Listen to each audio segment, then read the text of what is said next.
Hey everyone, thanks for joining us. The Canadian Geekcast has returned after ended up being a 2-week hiatus.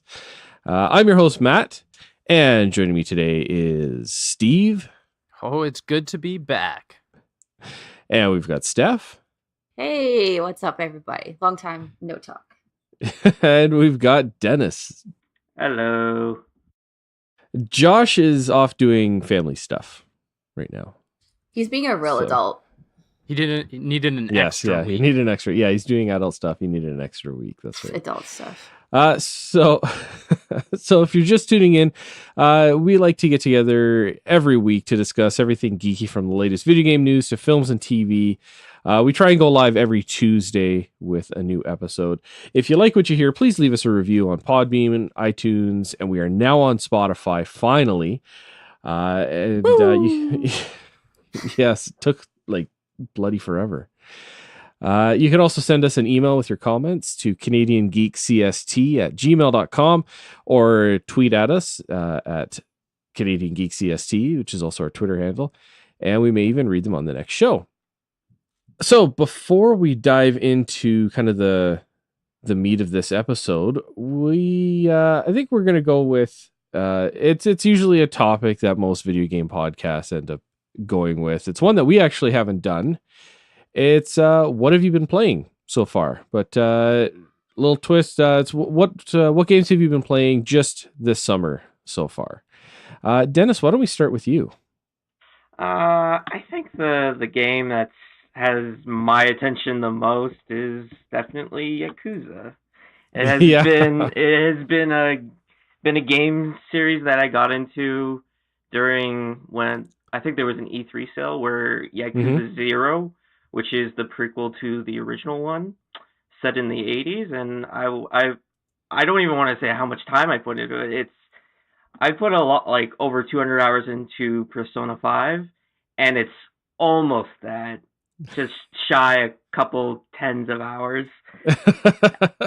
Yeah, it's like a really good series. Like, I don't know how to explain it. Like, I see a lot of people compare it to GTA, and I don't think that's a fair comparison, to be honest. It feels more like, like Assassin's Creed in a modern setting. Really? I thought it was going to be more like Saints Row. That's what I thought.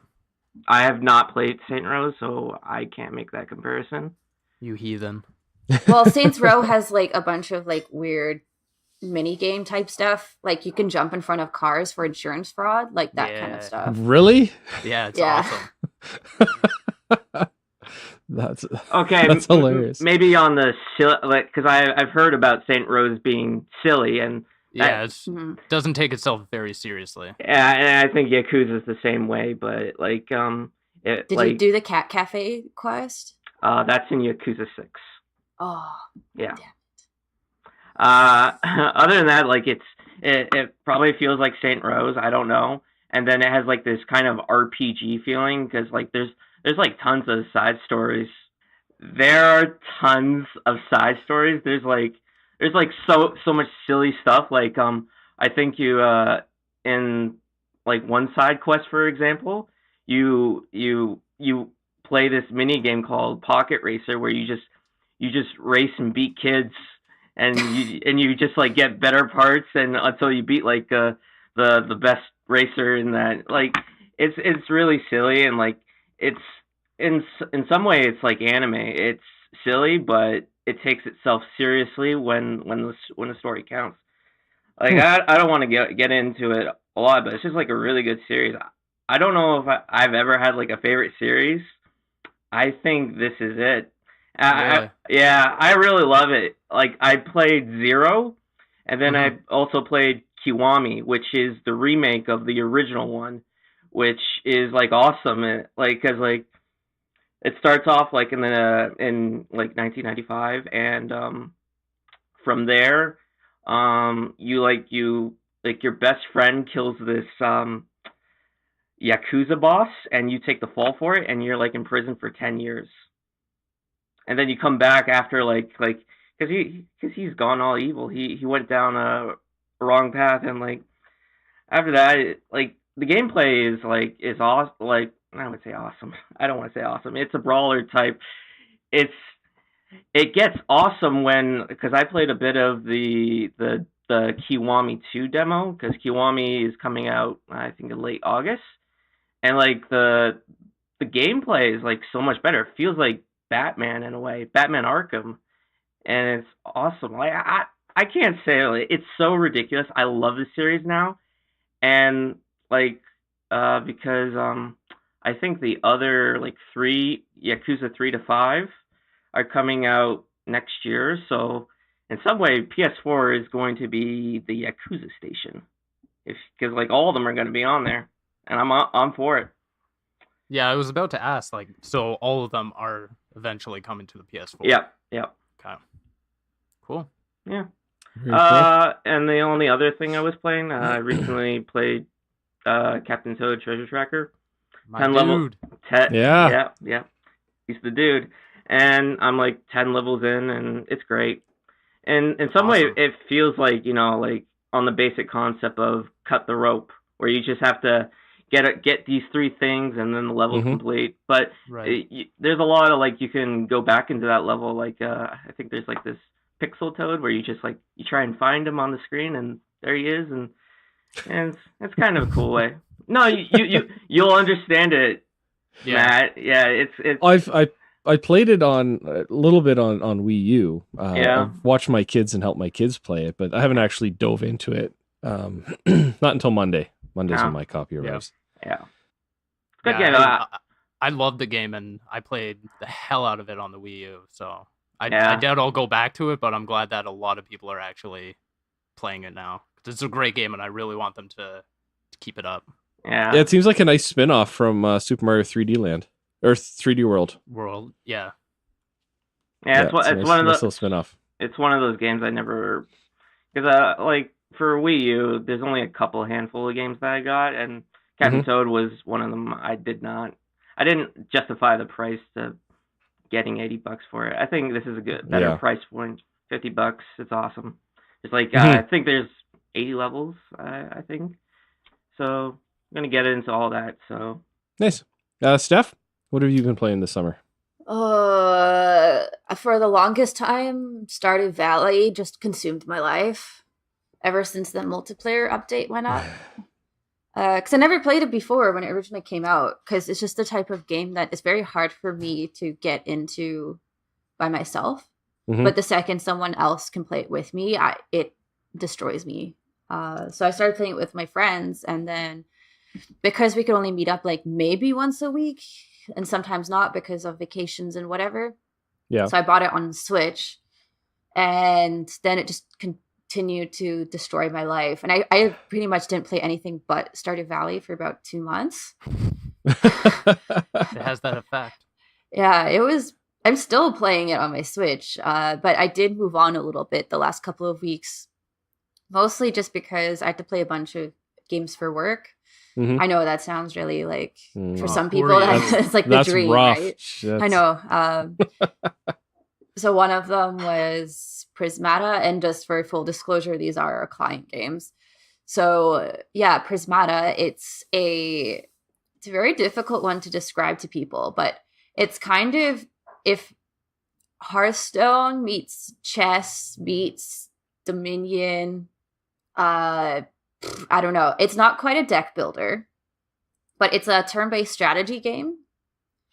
And it's a bit of like resource management. So you have all of these monsters. So there's always going to be a certain amount of monsters on the left-hand side of your screen. And that can be accessed by both you and your opponent.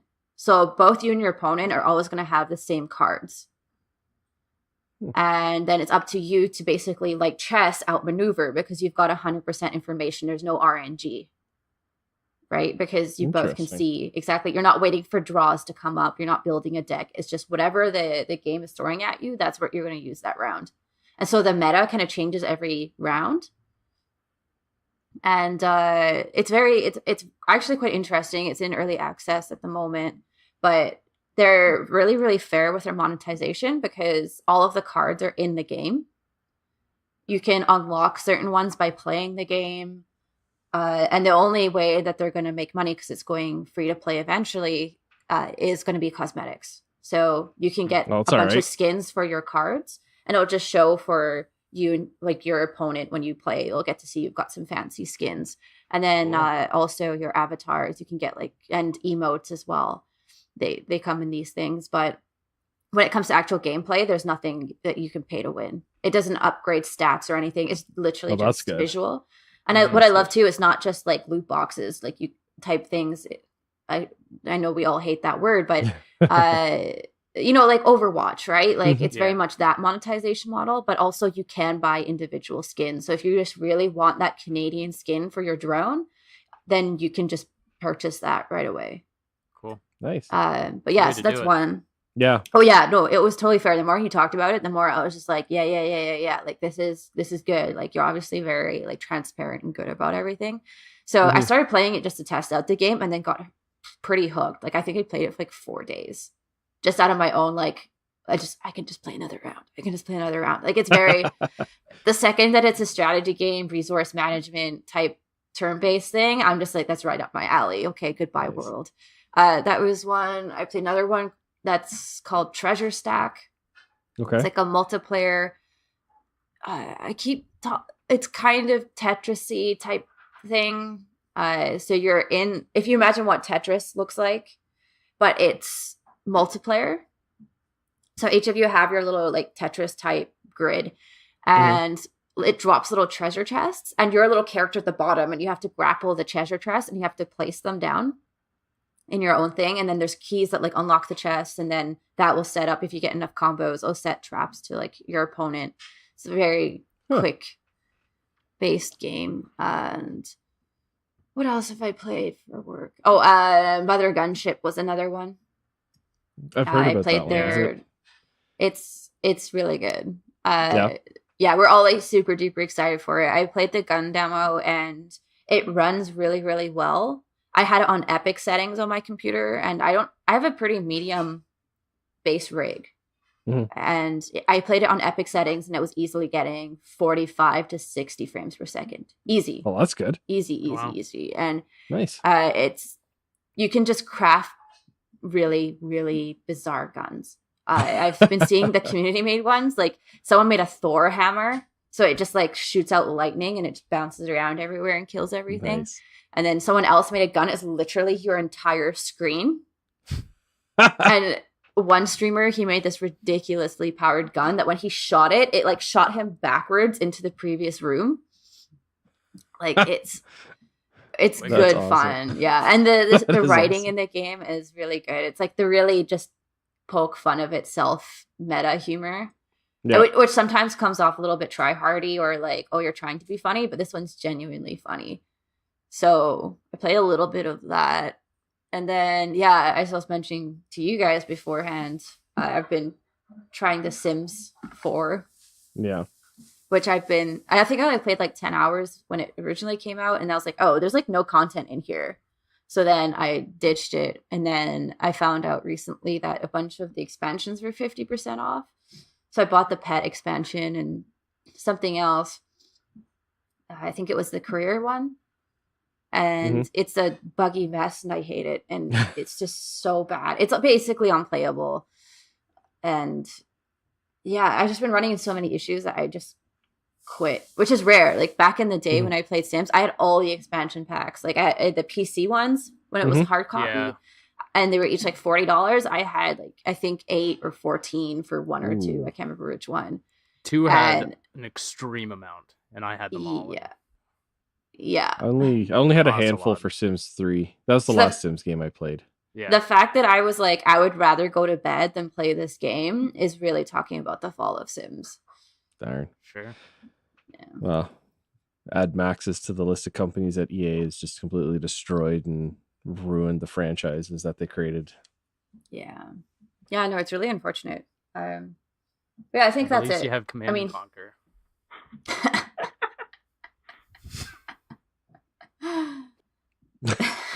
You're shaking your head at me. I don't know why. Yes, I am. Get those gems. The green gems. Collect them all. All right, let's Steve, what have you been playing this summer? I've been going through a lot of my backlog. I've been using this opportunity to chip away at it. Finally sat down and went through Rise of the Tomb Raider.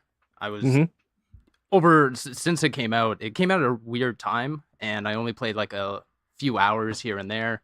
But it was just staring me in the face last month, and I was like, okay, I'm gonna sit down, play through it.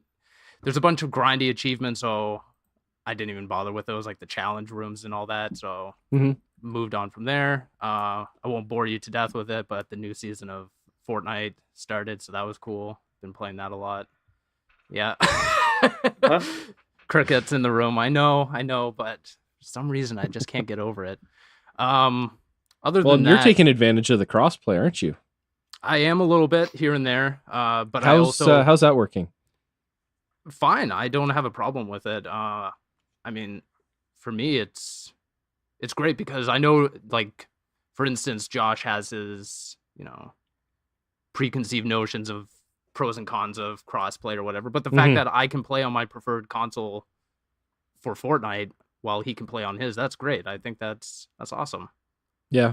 Now, because I only played a couple rounds with Josh when he was trying to convince me to actually keep playing Fortnite. We played on Xbox, so I think we were only playing with Xbox people. But when you're playing, is there anything to indicate that you're playing with people that are on another console or another platform? Yeah, they're really good. Those are the PC players. Yeah, exactly. Like when you come over a mountain and you see like this huge build, you're like, that's it. It's it for me. I can either go stealth, or I can just run in and clench up and hopefully just survive die in a blaze of glory. Exactly, with some respect. It was nice for like a good boosted ego is when the 5th season came out. You could tell there were a lot of like new players just popping in, because I was just racking up wins left, right, and center, and I'm not a competent builder at all, but this had me actually, start practicing in a practical sense. So at this point, I feel a little more comfortable building when the heat is on, which is nice. I do almost want to go back to Xbox and use my Elite controller because it has the customization, so I can put like the build buttons on the paddles. So I want to kind of experiment with that now. Gotcha. The only thing is that when I started playing Fortnite on the Xbox, I created an Epic account, not really thinking much about it. I was like, okay, whatever, just let me get in. I didn't expect to actually be here almost a year later and actually love the game. Yeah. So now I have 2 separate Epic accounts, and I'm trying to conjoin them because when I was on the Switch, I didn't know I had an Epic account. Oh. So now I have to go into the one that's associated with my Xbox, unlink it so I can log in on my Xbox Live account on the one that's linked up with it. It's not as obviously it's not as complicated as the people going like on PlayStation right now, but it's just a pain in the ass, and I've been procrastinating on it. But, yeah. I wonder if you could contact Epic and if they could help you. Probably. Yeah. Again, it's just my laziness.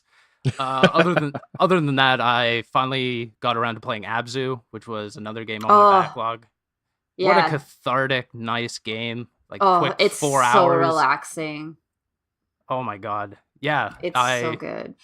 I've been working it like a lot this past week, so I just wanted something I could pop into. Hence Fortnite, hence Abzu. Played it 2 evenings. It blew through it. It was great. And then the last game I played was the new Shaq Fu. How is that? I'm glad we got to talk about it now, rather than when we planned on it like last week, because when I first started playing on the 3rd level, there was a game-breaking bug where you were in a boss battle, and at a certain point your movements were stuck. Like the game was still going on, but no one was moving, and you couldn't actually beat the boss. It was a known bug, and I guess I put it away for a couple days, came back, and they patched it. It got patched. Okay. Overall, I mean, it's a beat 'em up, so like it's a side-scrolling beat 'em up. Not really much else to it. Cool combos here and there. The only thing I will say is that they put a ton of work into the animations, like for cutscenes. It's got like this pseudo like anime style with like cheeky humor. I really loved it. Like that part, I was like, the production value on this is really good. Didn't expect it. I wish I could borrow it to see if it would be something I'd like. More games need demos. I agree. Whenever there's a demo, I'm just like, yes, I can actually try out this game, and rather than not spend my money on it. Yeah, I would say like Shaq Fu is a $20 game in Canada. It's pushing it a little bit, I would say. $20 though. And that's $20 for retail? Yeah. Like for a physical copy? Oh, see, I'd be okay. I don't know if there is. Or is it? I don't know if there is a physical copy, to be honest. I thought I saw one at GameStop when I went to go pick up. I could be totally wrong. I got it digitally. But what was I gonna say? It was just that it's a short game, very short game. You can easily blow through it in a couple sittings. Okay. Yeah, that's the only thing that's really. And like the gameplay is just not that engaging. Like you're constantly like mashing the same button over and over again. So it's like Double Dragon then. Oh yeah, a little bit. Like classic Double Dragon where it's just one button pretty much the entire time. Essentially, like there are combos you can build up and everything. Yeah. But the gameplay loop just isn't that great. It's a fun game, don't get me wrong. If you really like the original Shaq Fu and wanted more Shaq. There's a weird like DLC to it as well, where you can play as Barack Obama as a hitman. Really? Yeah, going after Kanye West. That's awesome. It's actually pretty sweet. He wears like a long like trench coat, carries like double Uzis, smokes cigarettes. He's a cool dude in this game. That's like the Jack Thompson DLC in Mortal Kombat. Yeah.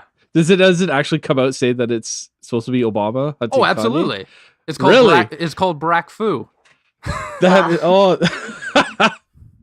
That's awesome. Yeah, it's a short like little mission that they just threw on at the end, but it's hilarious.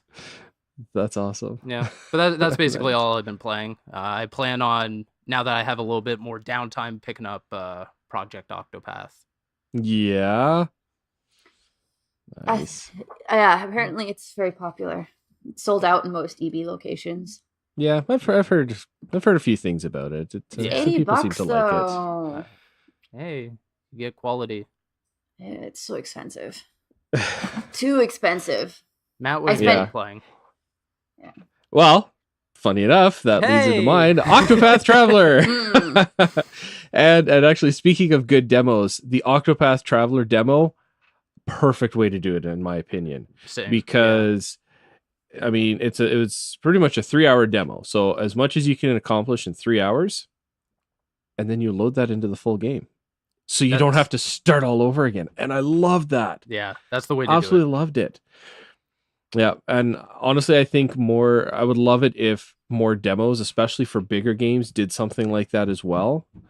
A JRPG is perfect because the beginning of every JRPG is usually always so boring because the tutorial and everything. So if you can just kind of get that over and done with, is really nice. But it also alleviates a lot of dev time because a lot of demos are kind of separate from the game. If that makes sense, like it takes the core of the game and places it in like another. It's like its own sphere. Slice, yeah. Okay. And that's just so like when you play into the actual game, it doesn't feel like you're repeating stuff. Right. Gotcha. So, but that takes a lot of work, right, to create these demos. But I mean, so many of these games are at like, let's say PAX. They're at all of these big game conventions, and they've got these demos. Like, just use those. Yeah. You already made them. Like, come on.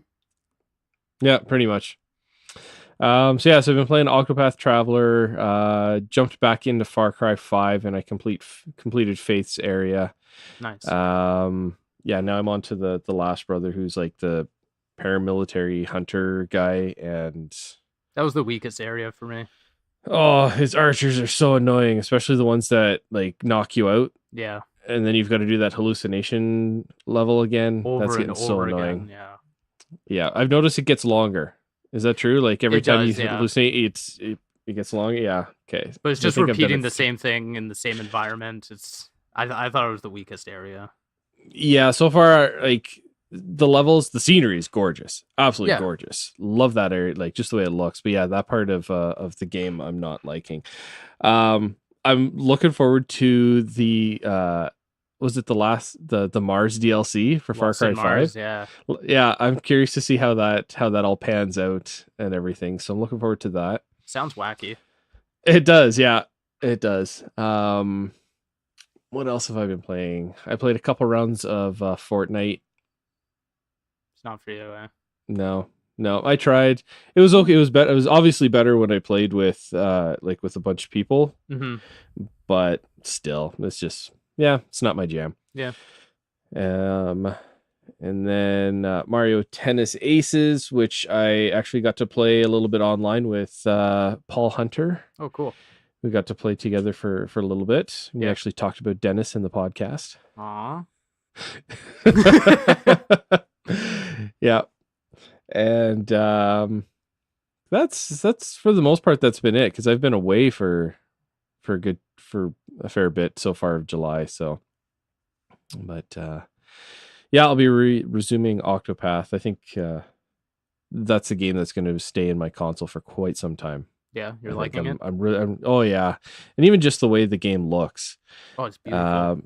Yeah, I was talking to one of the guys at work about it, and the best way we were able to describe it is if all the sprites are cut out and placed into a 3D environment.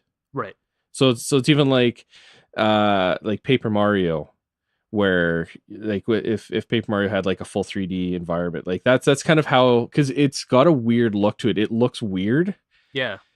And there's just something weird about it, and that was, I think, the perfect way to describe it. Is you've got your 2D sprites are all cut out in a 3D model, and but it looks great. Oh, I see what you're saying. Yeah. It's very Paper Mario-esque in that way. It's also got that incredible lighting effect. That too, yeah. So that's I've been liking that, and I've been itching for like a classic JRPG style game for a while now. And the thing I like about this style of game is, like, when I was playing through Final Fantasy 15, that's an active RPG, so I actually have to be sitting up and paying attention. Whereas this is a game that I could literally just lay down on my couch with my controller beside me and play it just with kind of like a couple fingers, one on the analog stick and then a couple button presses. It's like I can find it very, very relaxing to play. So that's one thing that I really like about it. But awesome.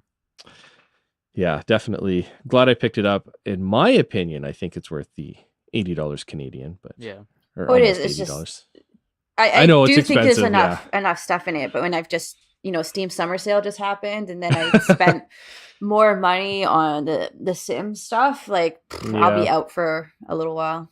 Yeah, same here. Like I already got Captain Toad, and plus I'm saving my money for Yakuza Kiwami 2, so I'm good. You gotta feed that Yakuza addiction. It's 2018. Yakuza is my jam now. Deal with it.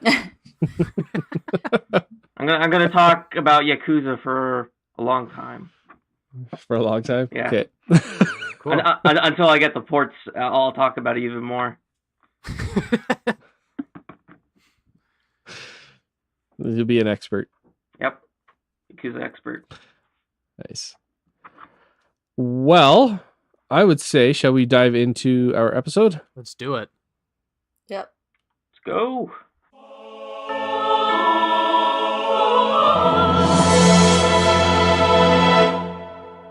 All right, so we are going to dive into our first topic now, which is it kind of was a little bit of something that we talked just kind of briefly about in our Twitter, our group DM, and it's your best or your favorite vaporware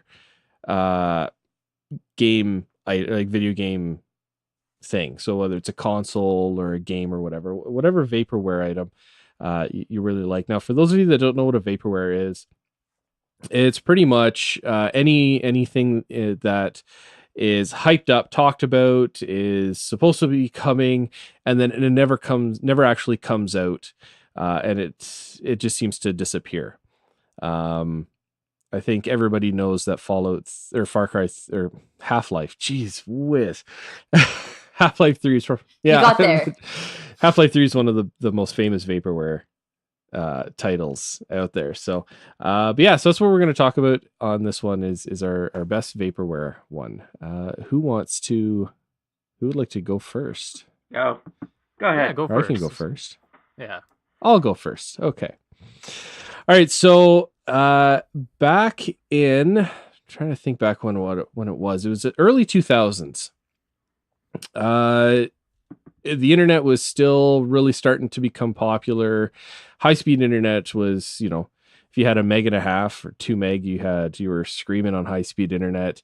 And consoles like the Xbox and PlayStation and Dreamcast were quite popular, especially with disc-based games, able to produce visuals and everything that people hadn't really seen before.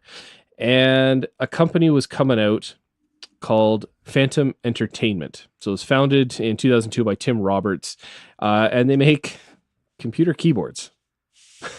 And so what they were coming out with was called the Phantom, or the Phantom console. And this was supposed to be like the pinnacle of video game consoles, where you're supposed to be able to, it was supposed to almost be like a PC in your living room. And everything about it felt like really, really PC-ish. Keyboard, mouse, online support, amazing graphics, the whole bit. But then it was something, then it just kind of disappeared. There were some demo units that got released. The console, it kind of looked like a crappy DVR. I was just going to say that just after Googling it. I'm like, it looks like my Shaw box. Exactly. Yeah. It looks like a really weird DVR. When you look at the connections on it, it's full of USB. There's, I think, a coax connection on there as well. Like they really were trying to put a PC in the living room, essentially. And it had a weird keyboard mouse peripheral as well. I believe it was.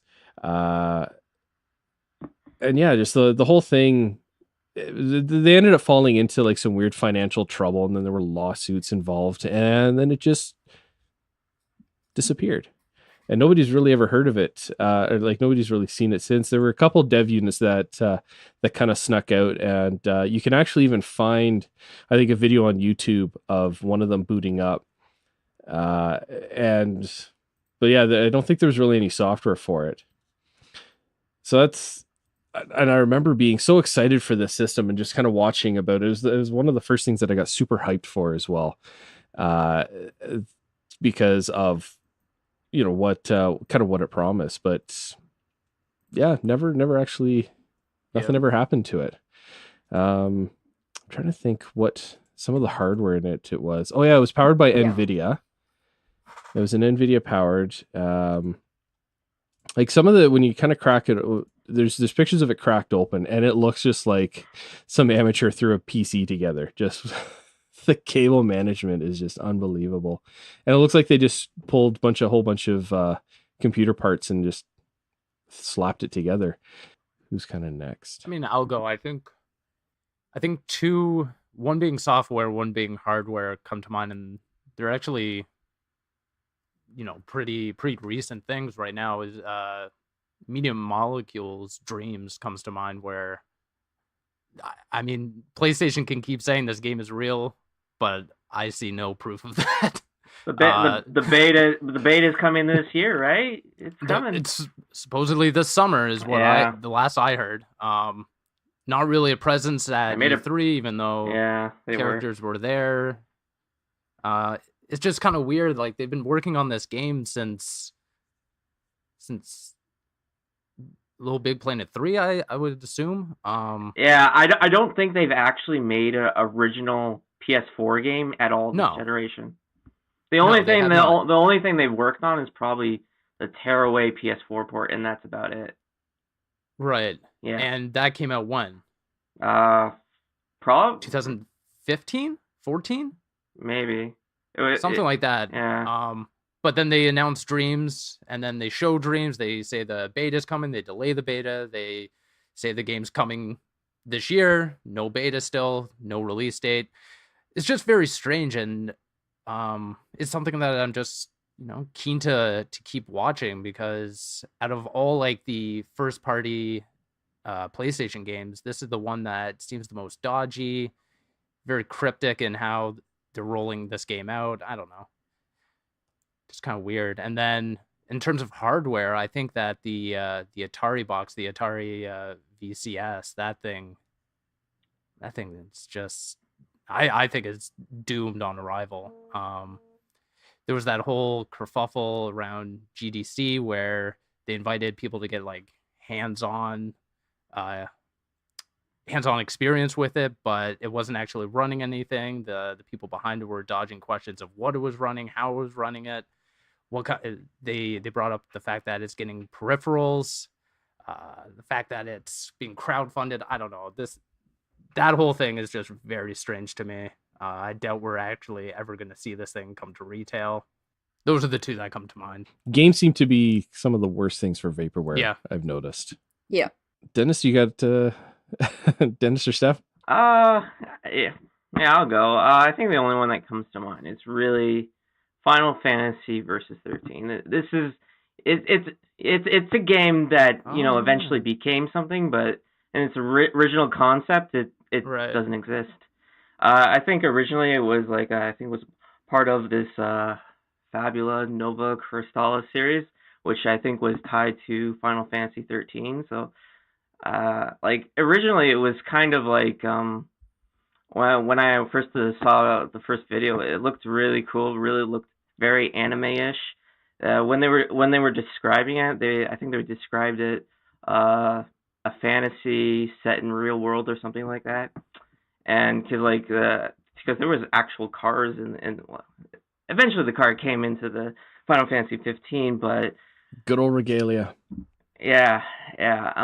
And so this was revealed like in 2006. So this was like I think it was revealed a little before the PS3 was released, and for a long time, like at a TGS, every once or so they would show off a video of showing off more of the game cinematic wise, and like what it was and what it became are two totally different things, because I think I remember hearing that they like I don't know when they like reworked on this. I think that they maybe like 4 years, so like 2012 or 2013, and in those videos, it kind of felt like a civil war or a war against countries, and that's not what Final Fantasy 15 was. There was some war, but it really didn't fit.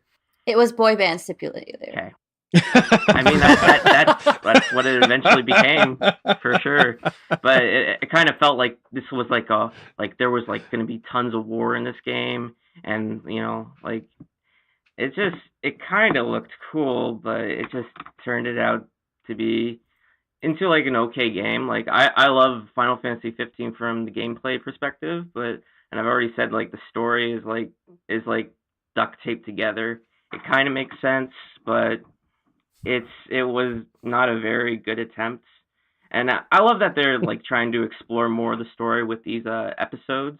I played 2 of them. I haven't played the Ignis one yet, but I think they're doing like a whole new season. So like I don't know what's going on with Final Fantasy.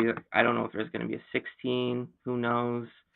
But it'll be the new Skyrim. It's going to get milked forever. Yeah.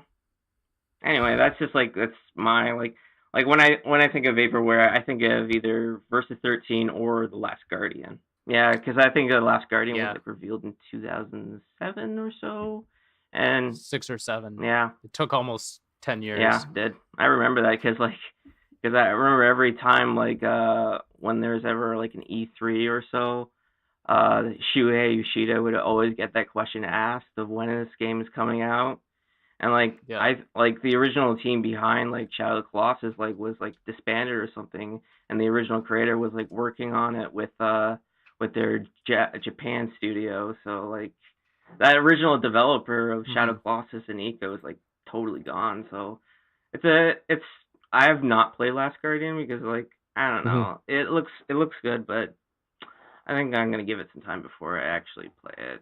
Cool. Hey Steph, what would be your favorite vaporware? Just for like being an absolute terrible person, Final Fantasy VII remake. I like that's been rumored for so long, and then they finally announced it. It came out with, I think, 1 or 2 years. They showed some like cinematics, and then this year it just disappears. And I think last year too, there was nothing.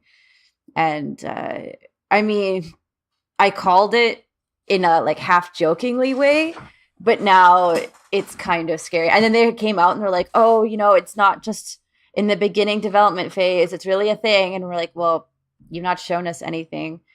But between that and then like Kingdom Hearts 3, which took for freaking ever. And to this day, I don't know if it's ever going to get released. I know we have a release date. If it doesn't get delayed, I'll be surprised. I was going to say just another game that I was doing some quick looks that I've heard a lot about. Star Citizen. Oh, yeah. Oh, yeah. I know a lot of people have sunk a lot of money into that Kickstarter, and I had a look and I was like, I've been hearing about this game for a long time. It must be out. Nope. Announced in started development 2011, announced 2012, and here we are in 2018. $120 million raised in Kickstarter alone. There's going to be a lot of disappointed people in that. Oh, yeah. So, still no release date, so that's fine. Yeah, that's why I'm not too keen on ever backing a Kickstarter game, especially one that promises so much. Yeah. Even as someone who's backed a lot of it's very ambitious. That is one I'm like, I'm not going to touch it at all. I'm not going to touch it. Not even look at it. Yeah, I've backed a few Kickstarter games, and I don't think I'll do it anymore. Even at this point, I'm like, I'm not going to back anymore. There are some games I'm just like, is this game even coming out? Because there's like some games I've backed, I'm like, I could go through a whole list of all the game Kickstarters, and I'm like, is this a game? I don't know what's happening with it. I'm pretty sour on some of the Kickstarters. There's some I've backed that I'm very excited, like Bloodstained and whatnot. So I'm like, I'm happy I backed some good ones, but the bad ones, Mighty Number 9, for instance, I got burned. Yeah, you got burned. It's on my. Yeah. I was always way too risk adverse for that. I just couldn't. Yeah. I couldn't do it. And I think a lot of people are like you, Dennis. They've been burned so many times that it's used more now as a marketing campaign than it actually is to raise funds. Yeah. I think Ukulele for me was probably one of the worst. Actually, more so than Mighty Number 9. No, Mighty Number 9 I would say is worse, but don't get me started on Ukulele. Yeah, the only other one that I don't know if you've heard of it, was Ninja Pizza Girl. It's from an Australian dev. Yeah, and it seemed kind of neat, but I wanted it on Wii U, and just every other platform got released, and then it took forever for it to come to Wii U, to the point where it's like I thought it, there's a Kickstarter project I backed that I was like that as well. It was called Cosmic Star Heroine. And like they released it on PS4 in 2017, and it took forever to get the Vita version, but eventually I got it and I played it this year, and like it's really fantastic. Yeah, it's also coming to Switch next month, I think. So look out for that. That's a tease for releases to come. Well, I would say it's time for us to move on to our next topic. Yeah. Sure. All right, so our second topic for this episode is we're talking TV. I'm going to pass this one over to Steve. Sure. I know this one is a little bit delayed because of our break and whatnot, so it's not that timely, but me and Dennis recently just finished watching Luke Cage Season 2. Dove right on in. For me, personally, I really like the Netflix Marvel shows. show a different side of the coin of like dark, gritty, wannabe superheroes, the Defenders. I really like those ones. Luke Cage season 2, I would say overall was a lot better than the first season. Just right off the bat. Yeah, I would definitely say it ended way better than season 1, but that doesn't mean season 2 wasn't like.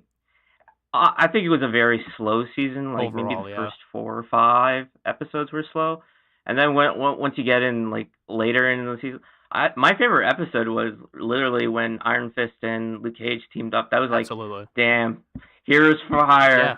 Here we go. I'm all in. I wanted more of that. I was a little disappointed that was like a one-off, and they actually used like the phrase like hero for hire in previous episodes. I was like, okay, they're building towards it, and then Danny just kind of leaves. That was kind of weird.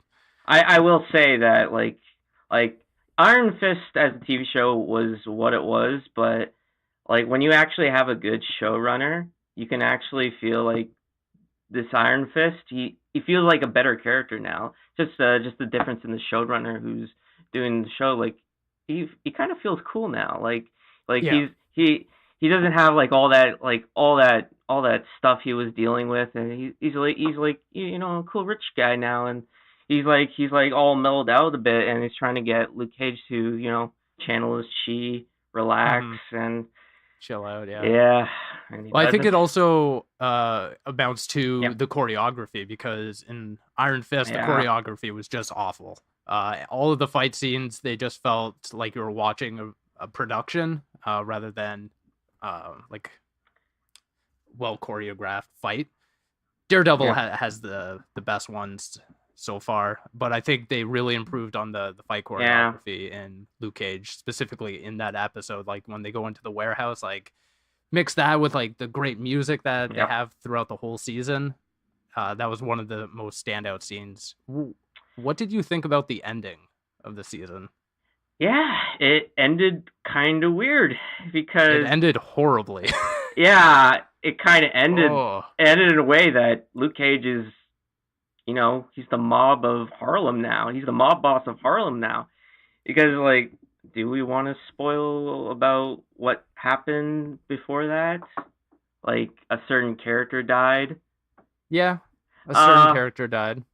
Yeah, a character died who was running Harlem from the mob perspective, was killed off in, like, I wouldn't say the weird way. It was just, like, the most unexpected way. Like, really? She died because of... in those circumstances? But as soon as that, like, happened, I was like, okay, I know what's going on now. Yeah. But, it was just weird that he says one thing and then ends up taking over. Yeah, it's kind of weird.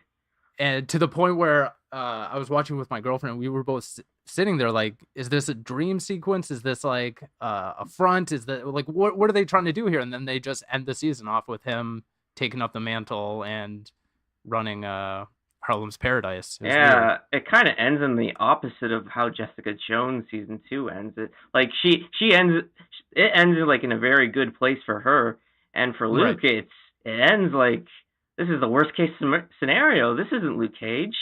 This is just... He starts treating people badly. Like, it left a sour taste in my mouth. But I will say that, what was the guy's name? Bushmaster. Yeah. One of the best Marvel villains. Yep, very good. One of the best. Like, I was super impressed. I was kind of worried right off the bat that like they're doing the villain with the same core like abilities as the protagonist, that old trope and everything, but they fleshed him out. The fact that, I mean, I guess kind of spoilers, he doesn't die or anything, so they kind of like leave it open-ended for return. I love that. He was great.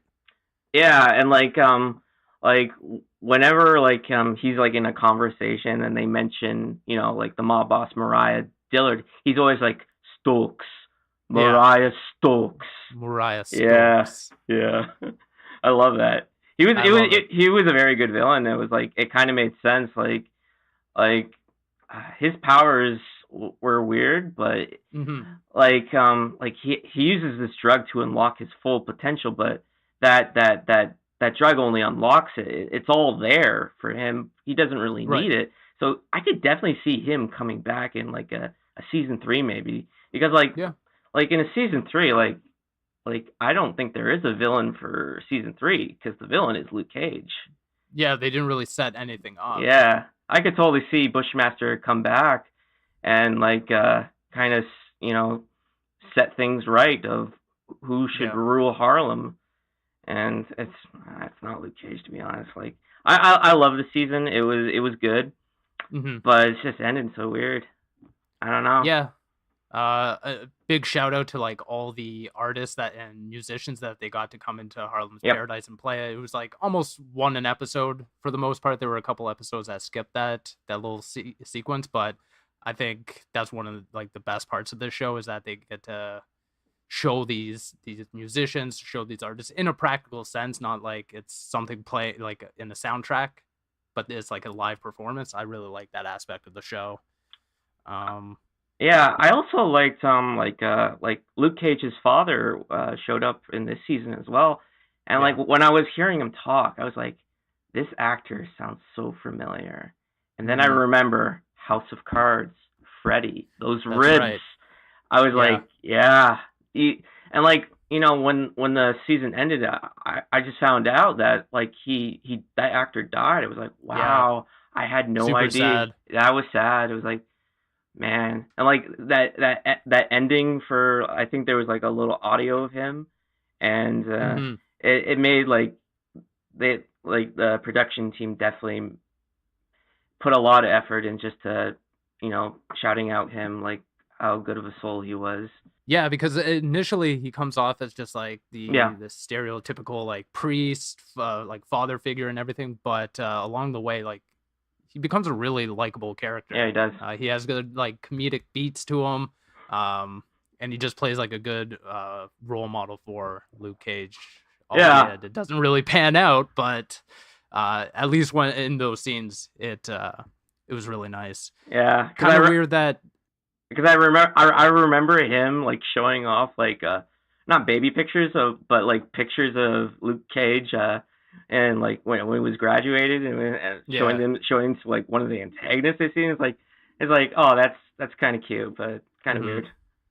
Kind of weird that Claire Temple just went away. Yeah, she just went away. Cause I don't know what's happening with that actor, because I think she's trying to exit out of get out. Yeah. But then they do the whole thing where she still exists, but just not on the screen. Yeah, spiritually like, anyway. Like, oh, I talked to her on the phone. And then at the very end, they're like, oh, she's here. And Luke's like, oh, just send her away or whatever. I'm like, if she's going to go, just let her go. Don't pretend like she's around the corner and you just can't see her.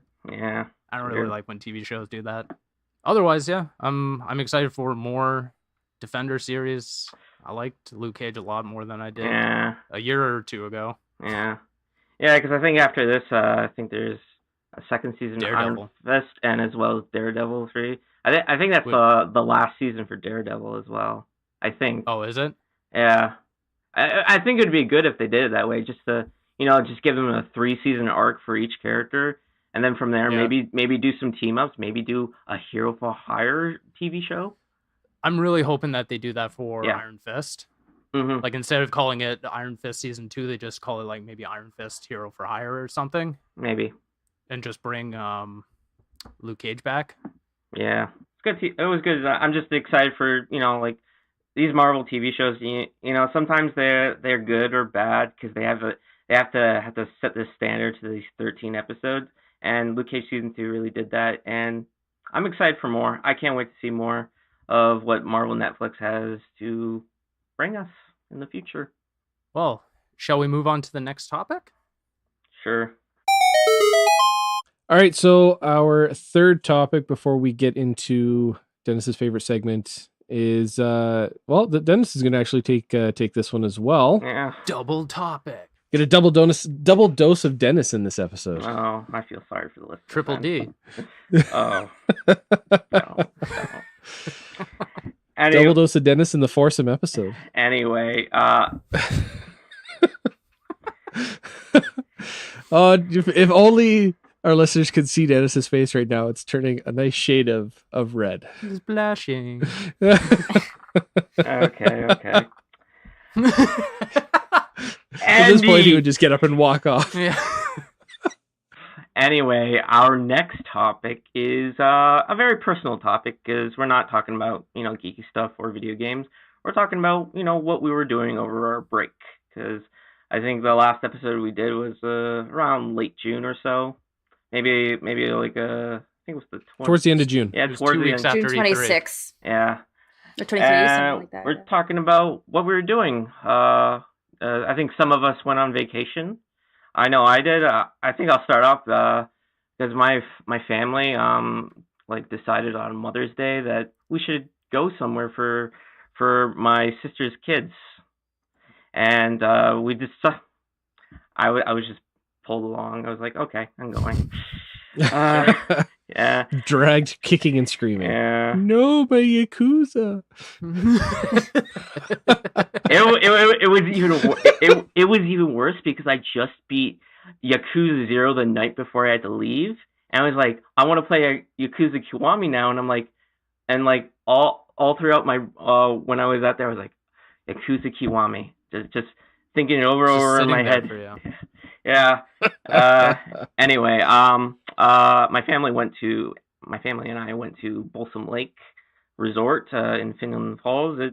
It was a very nice resort because my brother-in-law brought his boat, and both because I have two sisters, and they every morning or whenever they just went fishing every time they could, and they didn't catch a lot though.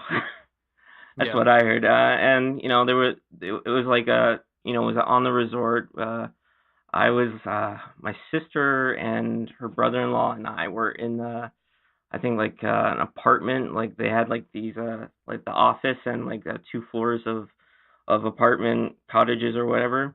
And it was so bad because it was super hot in my room. It was cooler outside than in the room. I was like, yeah, it was so bad.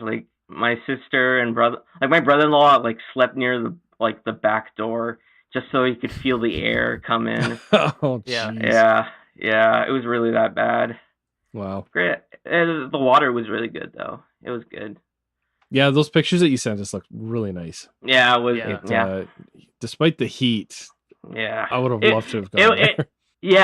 It was the worst timing because it was the hottest week of summer. That the weekend was I don't know how hot it went, but I think I read it was 35 or 36 degrees.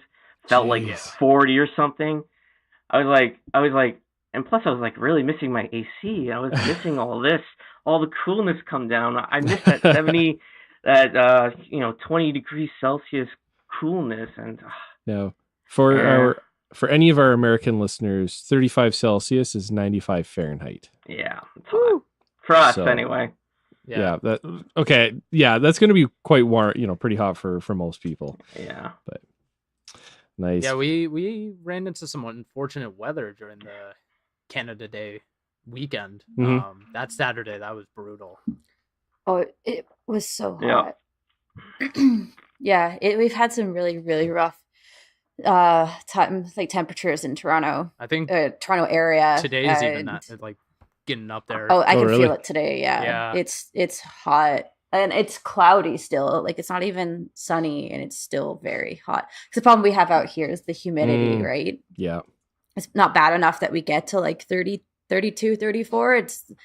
We also get 70 plus percent humidity. Just brutal. Yeah, thinking about especially when you don't have AC in your apartment like me. Yeah, even thinking about all that heat just makes me want to take off my hoodie. Oh, I just hate the heat. I think at one point during when I was at the cottage, I was like, I'm kind of missing winter right now. I'm kind of missing winter. That's me every day. Yeah. No, I don't miss winter. I don't either. I just miss winter. The sweet spot for me is between 10 or 20. Anything over that fall weather. Yeah, the fall weather's good. I'm good at 15 to 25. That's good. Yeah, I'm in the same boat as Steph.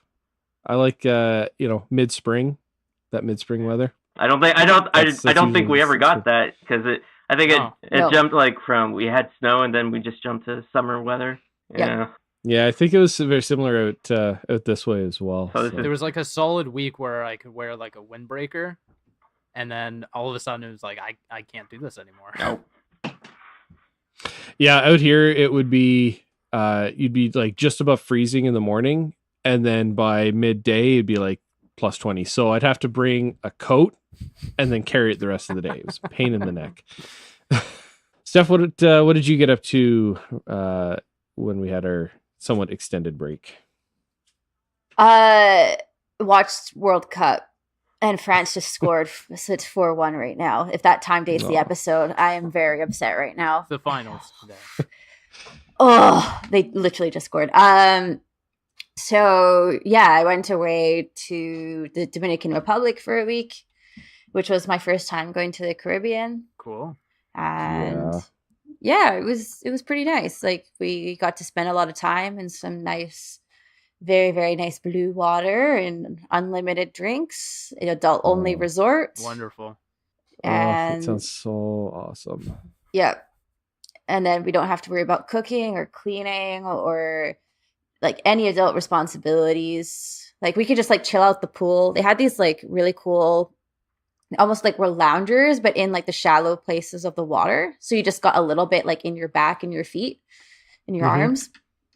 And yeah, I went scuba diving for the first time, which was actually really cool. I've done snorkeling in Hawaii, but I've never done scuba, and scuba is by far like way better.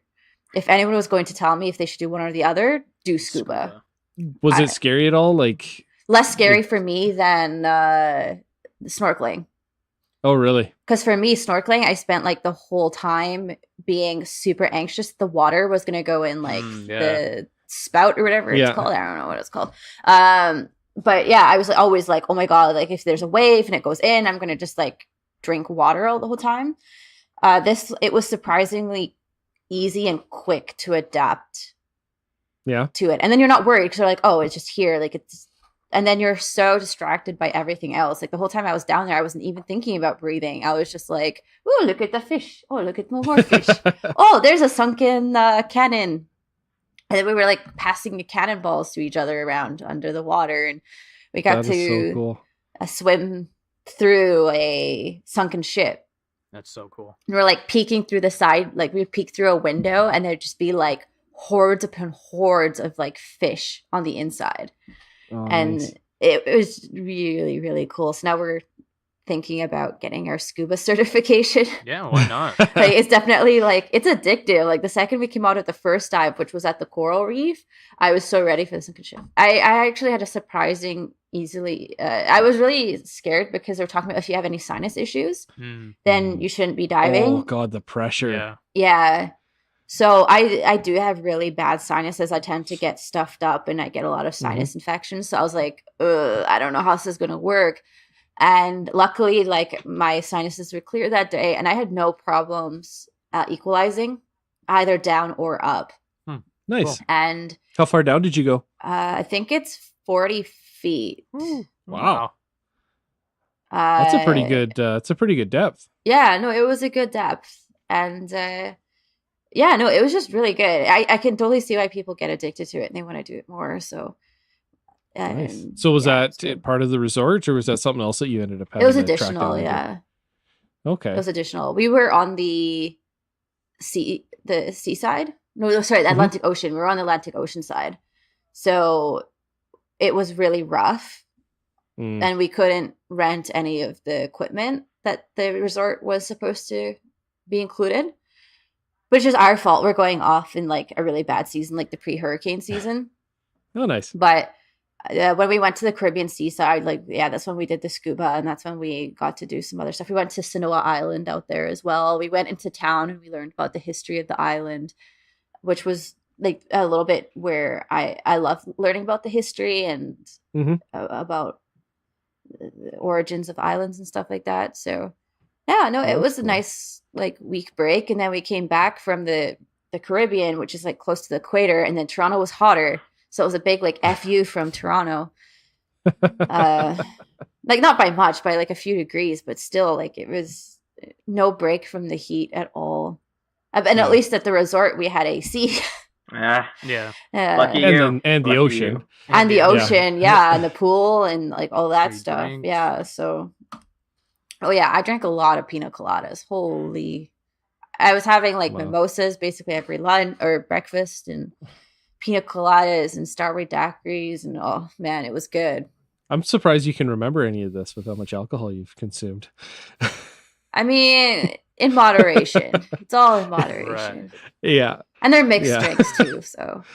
Doesn't that make them more dangerous? Yeah, because they don't taste like anything. Yeah. But no, it's good. It's really good just to be at the pool and be like, excuse me, can I get a strawberry daiquiri over here? And then they come back after a little bit. They also have a really good mango daiquiri. Oh, just leave the pitcher. Yeah. Like, no, it was like a good vacation, but I was like ready to come back. I'm like, okay, I'm good. Like, time to get back into everything. But other than that, I've just been working. Like, god damn, it's One day I hope to be able to do a vacation like that. What about you, Matt? What were you doing over the break? Well, over the Canada Day long weekend, mine was probably the least exciting. I was at a family reunion for my wife's family. We stayed at a community hall, camped at a community hall. It was awesome. I should have brought my Switch with me, but I ended up giving my 3DS to my oldest daughter, so I ended up playing that a good bit. Plus, we played softball. We got to play softball, so that was actually a lot of fun. That was the most exercise I've had in forever. Yeah. I was actually ridiculously sore the next day, and like for a couple days afterwards because of the amount of running and everything I was doing. I just hurt all over. You can tell that's how out of shape I am. Yeah, I did a Zumba class the other day. It kicked my butt. I have to leave 40 minutes in. Oh wow! Like, oh yeah. Oh jeez. It was rough. Damn Zumba. But yeah, yeah. Softball was fun. I think the last night we decided we were going to actually sleep inside the hall because of the rain. It's a good thing we did because it just absolutely poured all night. And rolling up a soaking wet tent, is not something we wanted to do. So. Yeah, and then we were back for about a day and a bit, where I started and finished the Octopath Traveler demo. Got to see Incredibles 2, which is freaking amazing. Yeah. If you have not seen it, you have to go see it. Movie. Yes, there's a 14-year gap, but it doesn't feel like it's been a 14-year gap. Like the way, like even the film picks up immediately when the first one ends. But the writing, the characters, a couple of the voices sound a little bit older. Dash's voice actor changed because the original VA hit puberty. I would do it. So he can't play that character anymore. But all the other VAs are the same. And it's so, in fact, I like it more than the first one. Me too. I prefer Incredibles 2 more than the first one. Yes. And then after that, my wife, kids, and we ended up going to a medieval encampment. So if you go to goodnights.ca, this is going to be a little plug for them. It's goodnights.ca is their website, and they've got an encampment, and they're also building a burrows. So it's going to be like a hobbit burrow. And so the burrows isn't open yet. They ran into a few issues, so it won't be open until next year. But the encampment was awesome. We ended up staying in it's called the Royale, so it's one of their best tents, and like we ended up having a queen size bed in there. Might have even been a king size, I'm not sure. And then the kids slept on cots. There was a full kitchen. Then they provided breakfast. We did archery. I did sword fighting, leatherworking. There was embroidery classes. I even did pewter casting. So I've got a couple of cool pewter figurines. And then the Saturday was a medieval feast. Nice. And so they've got costumes, so you can dress up in costumes. And, which you did, right? Yes. I did, but because I'm a little bit of a bigger guy, some of the costumes didn't exactly fit me. So I just wore a green tunic. Felt though I was missing a hat and a shield and sword and an annoying blue fairy, though. I'm very upset that you did not send photos of this. I do have some photos. I'll send you guys. I'll send you guys some pictures later.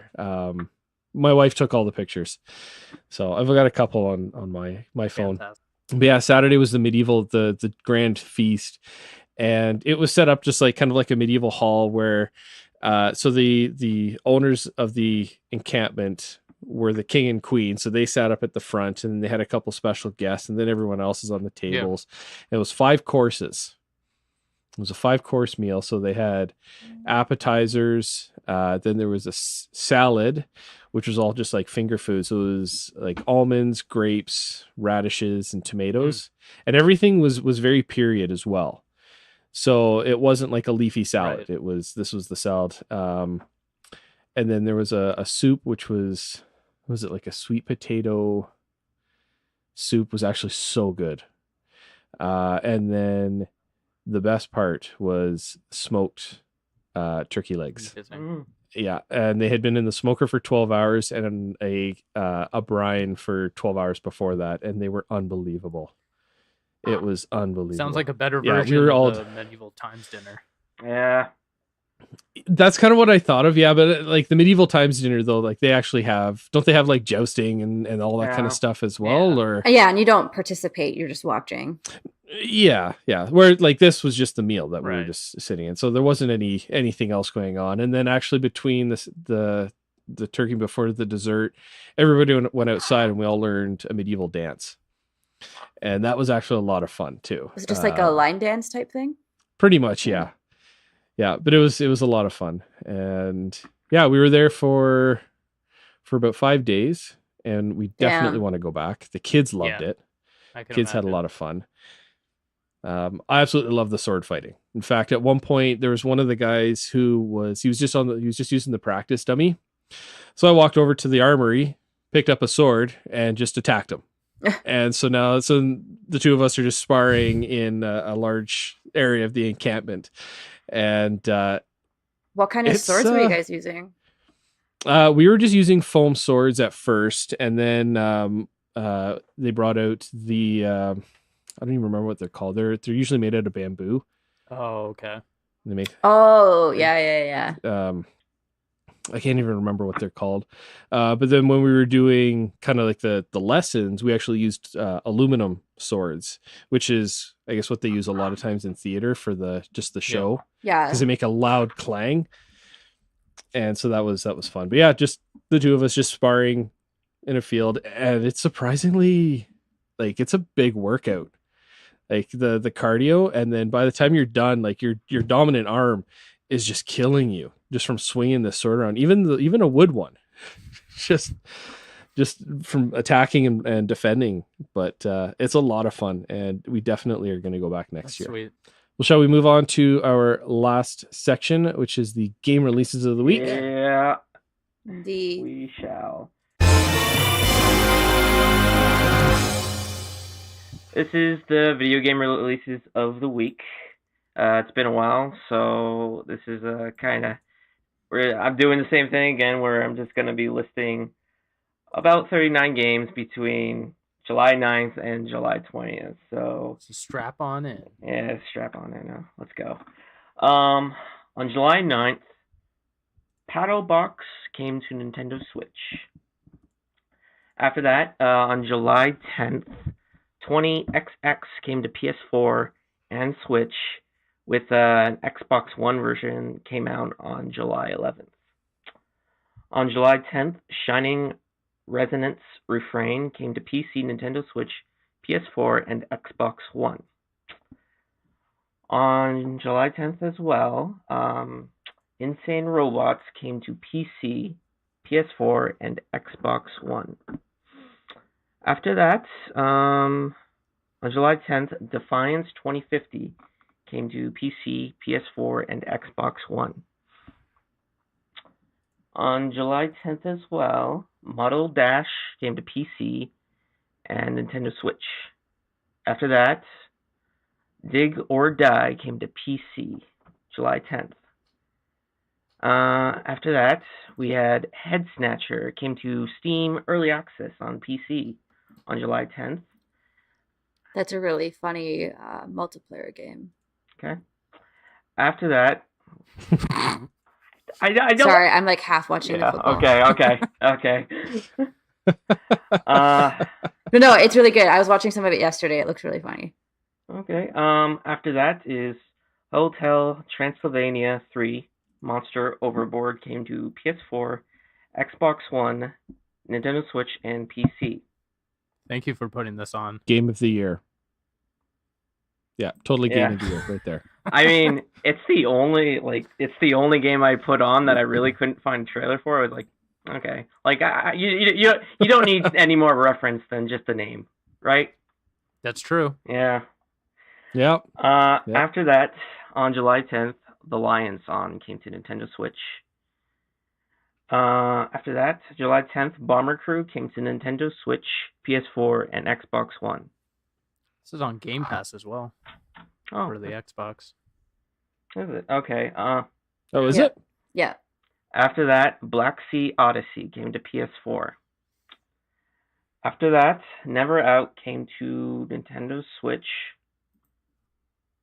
After that, on July 11th, we're on the 11th now, Spectrum Retreat came to PS4, with it coming to Xbox One and PC on July 13th. After that, Warhammer Verdomite 2 came to Xbox One on July 11th. Been hearing good things about this. Yeah. Warhammer? Yeah, no, I have too. Apparently, it's really good. I think a lot of people are getting their hands on it because of, again, the Xbox Game Pass. But from what I've been hearing, a lot of people that have been playing it really enjoy it. So I might give it a shot. I mean, it's about time they made a good Warhammer game. It's never been a franchise that I even glossed over. But I might. After that, on July 11th, Mind Bowl Play came to PC. On July 12th, Ghost 1.0 came to Nintendo Switch.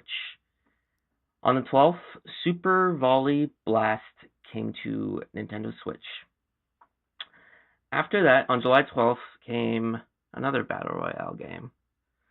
Islands of Nine Battle Royale Steam Early Access came to PC. This game looks really interesting. Just a quick aside. Yeah? Yeah. It was featured on the Xbox E3 conference, but basically it's a Battle Royale game, but it's looking like it wants to beat Call of Duty for having that like tight twitch shooter mechanic before Call of Duty gets theirs out. A lot of people who have been able to get into like the open or closed alpha and betas have been like, you got to keep an eye on this game. There's a million battle royales coming out right now. I'm sure we'll get to it, but Culling 2 and Fear the Wolves. I don't know about Fear of the Wolves. Yeah. Oh. Fear the Wolves. Fear the Wolves. FTW. Okay. Yeah. Cool. Sorry. After that, Rifters came to PC on July 12th. After that, Icons Combat Arena came to Steam Early Access on PC on July 12th. After that, Seeking Dawn came to Oculus Rift and HTC Vive on... If you guys haven't seen the... if you guys haven't seen the graphics for this game, it is beautiful. Yeah. There's not many games that have like a few hours of campaign and it is that in depth. Full disclosure, they are a client, but I mean the game is beautiful, and that's what everyone says about it that I've seen. Is just, it's rare that you see a VR game that's this nice looking by someone who's not like a AAA. In fact, it looks better than some AAA titles. That came July 12th. After that, on July 13th, Captain Toad Treasure Tracker came to Nintendo Switch and Nintendo 3DS on July 13th. Woo! Yeah, woo! After that, Earthfall came to PS4, Xbox One, and PC on July 13th. After that, on July 13th, Octopath Traveler came to Nintendo Switch. And after that, game of the year right here, July 13th, Ball Grabbers came to PC. I saw the trailer. Okay, that game actually looks like a lot of fun, and I wish it would come to console as well. This is hilarious. You're just like these really round sumo men throwing around a ball. Like, what is going on? It's like, yeah, it looked awesome. It looked really fun. It's hilarious. You just wanted to come to console so I can say Ball Grabbers again. That too. Sure. Yeah, it's a game. I don't know. It's a game. For sure. Yeah. It's certainly a game. After that, on July 16th, Groove Coaster came to PC. After that, on July 17th, Mother Gunship came to PC, PS4, and Xbox One. Yep. There's a gun crafting demo that you can pick up on basically everything if you wanted to give it a shot and make your own crazy guns. After that, Sonic Mania Plus came to Nintendo Switch, PS4, and Xbox One. Should make note that this is the physical release, is it not? Yeah. Because the game's already been I think out. it's a DLC, maybe. Because I've been seeing lots of pictures of like the box copies of the game. But I'm like, I've had this game for, months now, no? Forever. Yeah. At least since early fall last year, because I remember playing it while camping for the Super NES Classic outside of Toys R Us. Yeah, I think the original Sonic Mania came out in August of last year, so yeah. Okay, yeah. I think it's just like an expansion, to be honest. I'm not really paying attention to it. It is an expansion. Yeah. And it's a physical release. Okay, so 2 for 1. Everyone was right. Yeah. So it's kind of like a Sims digital edition or whatever. Or a special deluxe edition or whatever it is. It's a base game plus DLC, or is it? It's plus like additional features, competitive mode, new island. Got it. Pinball bonus new stage. Characters. Yeah, I think I remember seeing there's like more characters in it. Yeah. Yeah. Mighty the Armadillo and Ray the Flying Squirrel. Everyone's favorite Sonic characters. They're here. Yeah. After that, on July 17th, Chicken Assassin Reloaded came to PC, PS4, and Nintendo Switch. After that, Adventure Time, Pirates of Enchiridion came to PS4, PC, Xbox One, and Nintendo Switch. After that, July 17th, a game I think I've already said this before, but maybe they changed the release date, is Tempest 4000 coming to PC, PS4, Xbox One, and maybe that Atari, whatever. Doubt it. Yeah, I don't know. ColecoVision, Jaguar. After that, Archangel Hellfire is coming to Steam via Oculus Rift or HTC Vive, so it's a VR game. After that, Toho Genso Wanderer Reloaded is coming to PS4 and Nintendo Switch. After that, July 19th, Pool Panic is coming to Nintendo Switch and PC. Damn it. I wanted that game. That looked ridiculous at E3. Or is it a Nintendo? No, I think it was an indie thing that they showed Pool Panic.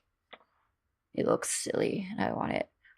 Oh, the Fear the Wolves. I think it was the beta goes out on the 18th, and the Moose Man comes out as well, I think, on the 18th. The Moose Man? Yeah. Sounds like a bad Canadian superhero. That's what I thought, but it's not. It's based on. It's a real thing. Okay. Some mythology, and you wander the afterlife. Interesting. After that, coming July 19th is Implosion. I think that's what it said. Impulsion coming to PC. I don't know. It's a word. It's a word. Impulsion. I'm like on the 35th or 36th game. I just don't care right now how it's pronounced. You have to give it your all if you're going to put all these games in. You put in Hotel Transylvania 3. This is your own fault. Come on, I don't make the releases. I'm just the writer, man. You can trim the fat.